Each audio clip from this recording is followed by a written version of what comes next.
welcome to the very first Kronos Capital podcast. I'm Nash Bowen, the founder and CEO. I wanted to do this first podcast with Peter Knez because, as you may know, he's the former CIO of BlackRock. He's got so much experience in capital markets and seeing emerging markets come and go successfully. And with all the opportunity that we're seeing at Kronos Capital across our AI portfolio, I wanted to get his take on really who comes out of this race as the winner and how can we best apply our approach to tailor to what's worked in the past. So without further ado, enjoy it. This is Peter Knez. Okay, so I'll start just by saying today we're going to talk about something bigger than AI as a tool. We're talking about how AI is restructuring data, capital, and how real world systems interact. The same way, to some extent, that oil and electricity reshape the global economy, AI seems to be reorganizing how info is flowing and thus how value is created from it. And my whole question throughout this whole thing is who really owns that layer? Thus, in this new race, who becomes the winner for the next 100 years? And I think that you have a great experience where you can see probably the entirety of this emerging market. So I'm excited for it, man. I appreciate you joining. Oh, my pleasure. I will do a quick intro of you, Peter. So Peter Knez, he's the former CIO of Fixed Income at BlackRock. He's somebody who's spent decades really thinking about analyzing and structuring capital allocation at a global scale. He's also a very good friend of mine, a mentor of mine, and I'm thrilled to have him on here. Thank you, Peter. My pleasure. I always get smarter from the younger people. So. Well, and we get smarter from you. So everybody looks at you as this esteemed financial guru that has built and managed and analyzed all forms of wealth and investment. Today, I'm hoping that we can really break down what this shift that AI has given a good bit of the population means for capital markets and global power. So with that, my first question was, you and I used to talk about how so much of the wealth structure that's in place now was built from these growth engines surrounding energy, surrounding real estate, surrounding capital flows and banking. I mean, everybody knows, like the big families, obviously.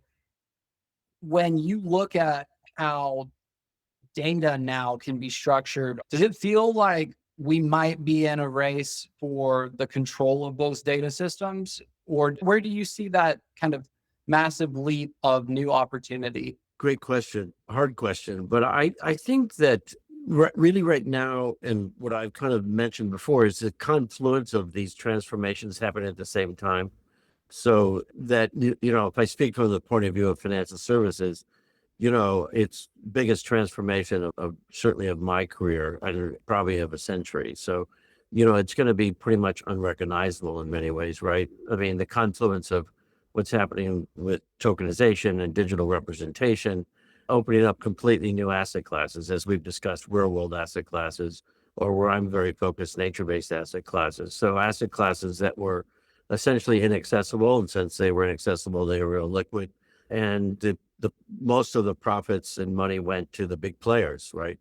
Because they could build the infrastructure that enabled the accessibility. And once you had the accessibility, they could liquefy it, turn it, productize it. So I think it was an era of the incumbent players, right? Which we all know in both the tech side. So I think financial services will be unrecognizable in 5 to 10 years.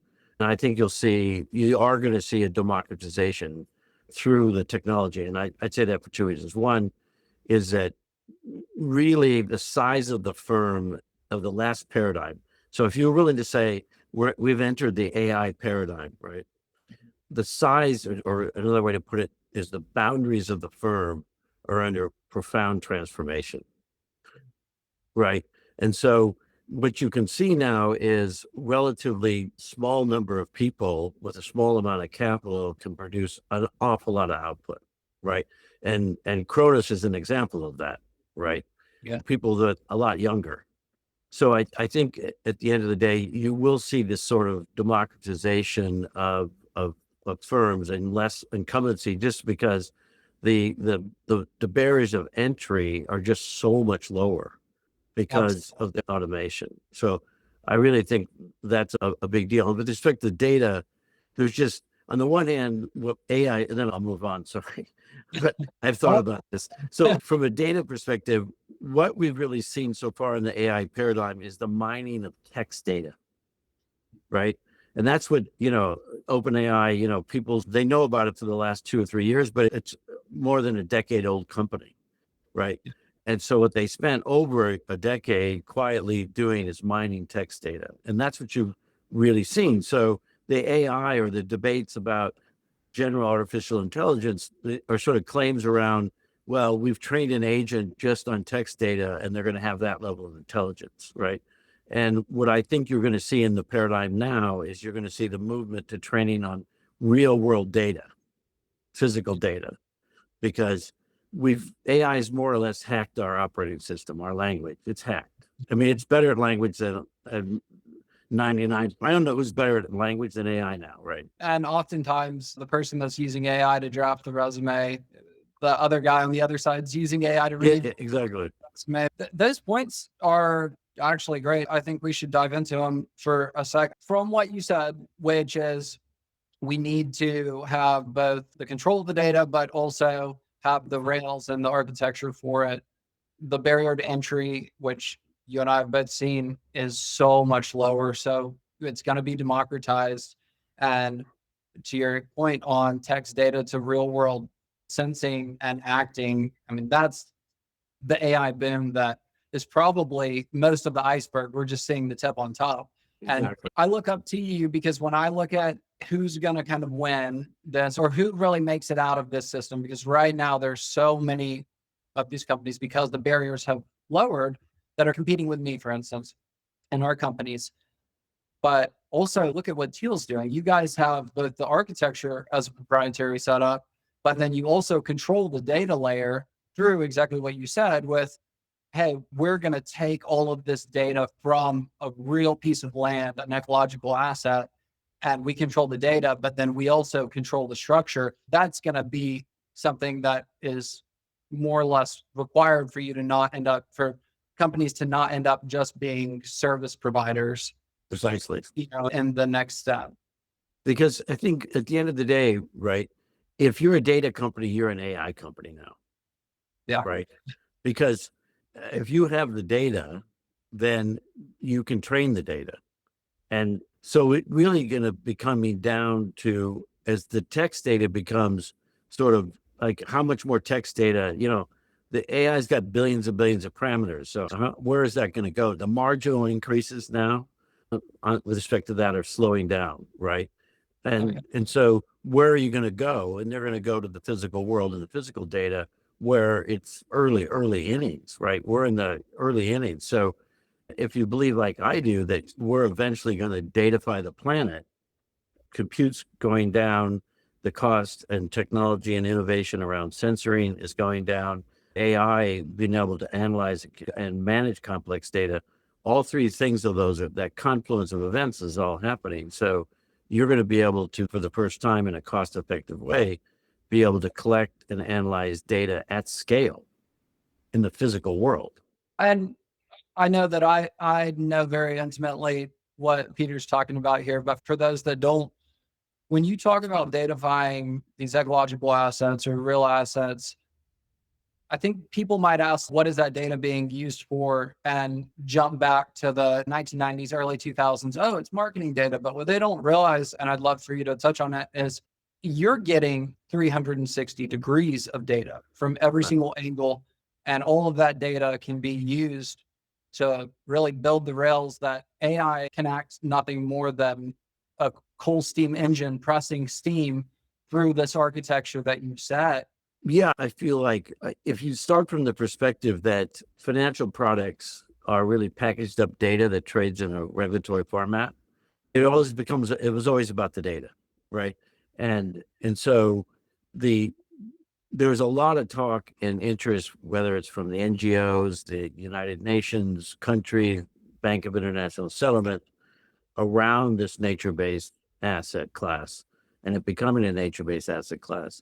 But every asset class requires infrastructure and regulation. And regulation, so the technology ultimately arrives, it arrives earlier, and it it provides the context to do it. But that needs to be have an independent verification that is what the data says and it's accepted to what it says, right? Which so the regulatory framework typically follows in these emerging markets. And so what you're seeing now is the emergence of the regulatory framework to support it. But once you have that, then there's, there's a lot of products you can potentially package up and datafy as a natural asset, right? I'm biased for sure, but at the end of the day, you're seeing the emergence of the two biggest asset classes in the world, effectively real world assets that have been inaccessible, right? I mean, you had to be a wealthy person that had a share in a PE firm or, a big investor on Wall Street in order to participate in private assets, right? How else would you participate? And now you can basically participate, between digital representations, datafication, and ultimately the productization. You're going to see the democratization and access like you never saw before. I couldn't agree more. And honest, I see a situation happening right now that I don't think the world has ever faced, in the sense that, or at least to this scale, in the sense that every bit of progress, at least at the first few deviations, that first 10 years of OpenAI, like you're talking about, what we have now has not only given us, this massive amount, almost like a mountain to explore of capabilities, but at the same time, that mountain lets you build bigger mountains. I see this thing where even with our company, you're trying to push it to this theoretical limit that expands every day because it's an ever expanding, exponentially growing database of knowledge. And I wonder, you and I had a discussion one time about some of the capital markets. They didn't even have books for sale on them. And to that point, do you think that if you've got two developers, explorers, entrepreneurs, whatever it is, like you and I, and you've got one that is focusing on the economy's next perceived step of capabilities, like the next upgrade, versus the other one that's trying to get to agentics as fast as possible and all these things.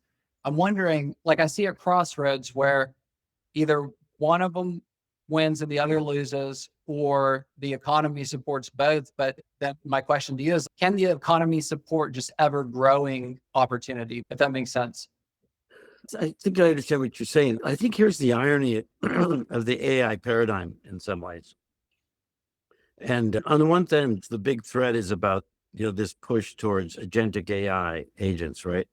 From my perspective, the way I've trained an AI agent, as far as I'm telling, it's doing a form of thinking already. It doesn't have sort of the intuition, but at the end of the day, it's the greatest research assistant I've ever had in my life. And due respect to all my co-authors and my published papers, it's an incredible co-author. I think the scary part about the paradigm is, look, all these big paradigms at some way, shape, or form involve the removal of some systematic friction at a societal level. Facebook, right? Communicating, Google, finding stuff on the internet, they're all some friction. The scary part about the AI paradigm is what it's automating and what the frictions it's removing. So if you just think about the friction of me generating a book or a white paper on a topic, it's removed so much of the friction of gathering the information, right? So if you think about the world in terms of people that collect dots, connect dots, and create dots, it's a phenomenal dot collector. It's like shocking, right? It collects every dot and doesn't forget them, right? Yeah. And it connects dots, right? It connects a lot of dots. So as a dot collector and connector, it's world class. It may be setting the bar now. What it's not as good at is creating the dots, okay? So when you put it in that perspective, the disruption to the labor market is just absolutely systematic and profound. This isn't when we gave tractors to China so the farmers didn't use shovels, right? That's a whole, and when everybody looked at that and said, well, I'm not a farmer, so what's the problem, right? So now, but when you do look at it and you look at, oh, I am a software developer, but wow, Cloud Code developed my software. So I really feel like the scary part of the paradigm is really the frictions it's removing. Yeah, I wholeheartedly agree. I mean, it almost seems like it's moving so fast that in some regards, which you and I both seen the ugly side of it as well. But I just wonder if you look at robotics, if you look at edge sensors going on roads, going in the environment, plus you look at all these other verticals, I just don't think we as an economy have been faced with so many. It's like waking up to 1,000 gifts on Christmas morning. Can you enjoy it all? Yeah, I agree with that. I think that, but I think the economy, the irony of the economy is that because of what it's automating and the frictions it's removing, the productivity in the United States is just going to skyrocket. On the one hand, Wall Street's going to do great, right? And Main Street's both going to do great, right? And so I think the other part though, is because it's so powerful, is that I think that the friction it's removing it's really lowering the friction to create a potentially viable product or service, right? And it's enabling a lot of top talent that doesn't get to go to the top schools and doesn't get to go to this thing. They just don't, right? For lots of reasons. Well, when you've lowered the barriers like they're lowering the barriers, and there's going to be talent that has tools now that are able to create output all over the world that they never would have had before. So I actually think it's net positive for growth at the end of the day. I see that. And well, it's the access, democratized access. So in the past, we've seen like the mid to late 90s, this was really popular for bigger organizations, PE groups, et cetera, to go in and wrap up like a whole city or regional market and their industry. Is that going to happen again in this space in terms of, do you think that it's going to be a Salesforce kind of approach where they go in and the same guys that have been winning in the past kind of wrap everybody up? Or do you think that we'll see that continued democratization even when it gets out of the minimum viable product level and into the actual, because I mean, a kid can vibe code an app. A kid can't walk into a room like Peter Knez can. There's got to be a drop off point, I think. Yeah, I think so. But at the end of the day, what we've kind of done for the last 2 decades is datafy Homo sapiens, right? I mean, that's why, so many people on social media are manipulated, right? They believe, I don't want to get into it, but it's kind of shocking what a lot of people believe. That's just the facts. So at the end of the day, and so that era is kind of end, and now you're going to datafy things like the physical world, right? Including ecology. So the harder part for them, the incumbents, is trees don't get online and give you their data. And so the owners of the data are very different, and they're going to get paid for the data one way or the other. There's no way Google or Facebook is going to go get in and basically say, give us all your Amazon data. That's over. That never happens. So I think the data play is very, very different. It's much more intimate with the actual owners of the data, and it's an actual contractual relationship. It's not like, if you agree to this and you didn't read the fine print, we have all your data. Like, that's not going to work.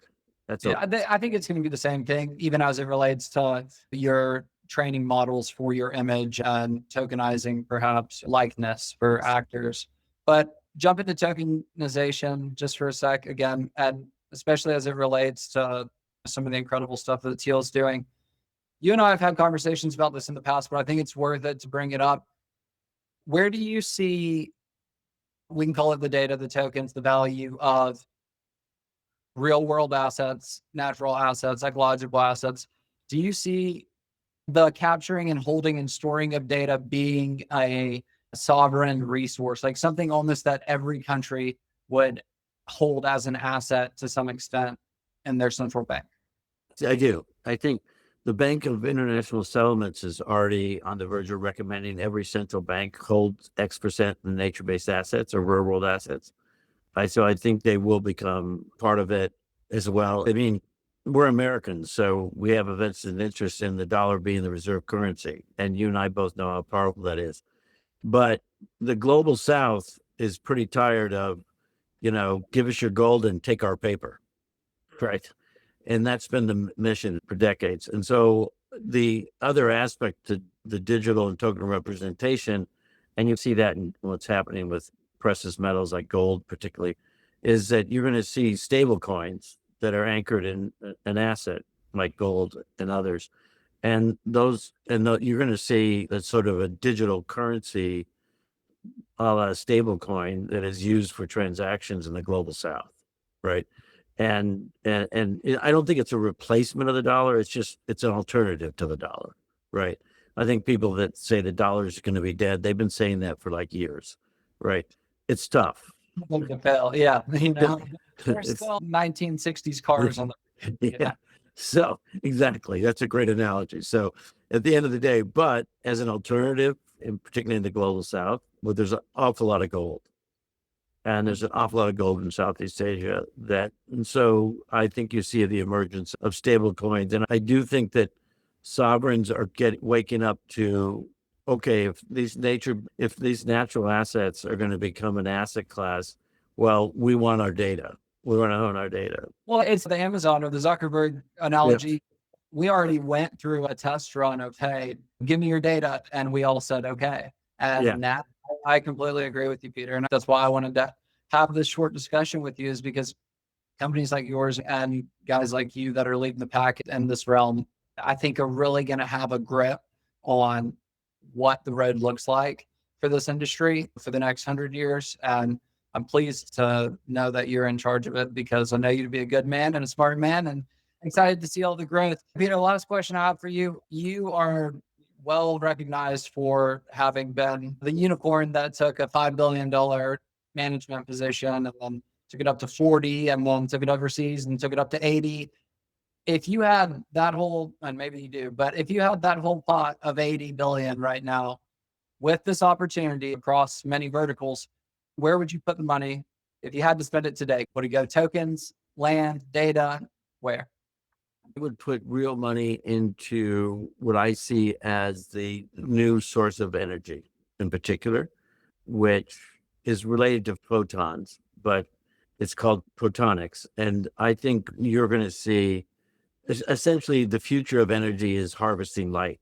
And so I'm a big believer in that technology. I think that technology is much sooner than we thought, and it has dramatic implications. I don't think we're that far away from, you don't really ever charge your phone because the ambient light in the room is charging your electronics, for example, as an example. So I would put money into the energy transition. I think I would put money into being involved directly, not just investing in data centers. So I believe you'll see a future of data centers that have an awful lot of ecological data in them, right? So I'd be investing in that as well. I think two more, I'd be investing in the real world asset space dramatically. So I do believe both, not so much in the infrastructure space side of the L1s and stuff, but I would invest in sort of the future DeFi apps and the stable coins. And lastly, with that kind of money, you could probably start a next generation nature-based / digital asset management platform, right? So you will see the emergence of new asset management platforms that are basically geared towards these new asset classes, right? Yeah, it's like the modern day of investment. And so, because you have to think about the next generation asset class will be one of the few AI native AI paradigm asset managers, right? So the incumbents to transform their infrastructure, I mean, how would you do that? It would take forever, right? But you will see the emergence of new infrastructures in the AI paradigm that are AI native, and the infrastructure is run by agents, right? And that has yet to be built. It will be built, but it has yet to be built. Well, it sounds like you've got some inside tracks on some of the cool things to invest in. So is there anything that you want, if this goes viral or anything, people can keep up? Well, I would just say one thing that I think gets a little overlooked is that the other big upside from the AI paradigm is the more senior demographics that have deep domain knowledge. Because you simply can take deep domain knowledge and marry it with an AI-like tool, and suddenly you can produce a lot of things. So in that sense, I think what you don't hear enough about is that, and what I would encourage people in my demographics, be much more aggressive about their use of AI than they are. Well, you make a good point. Companies that may fail because of AI, the haystack they've got's big enough that you'll find a lot of, Yeah, that was awesome. Thank you so much, Peter, for joining us. I'll touch base with you after this offline, but I appreciate it. My pleasure, man. Thanks for having me. See ya. Bye-bye.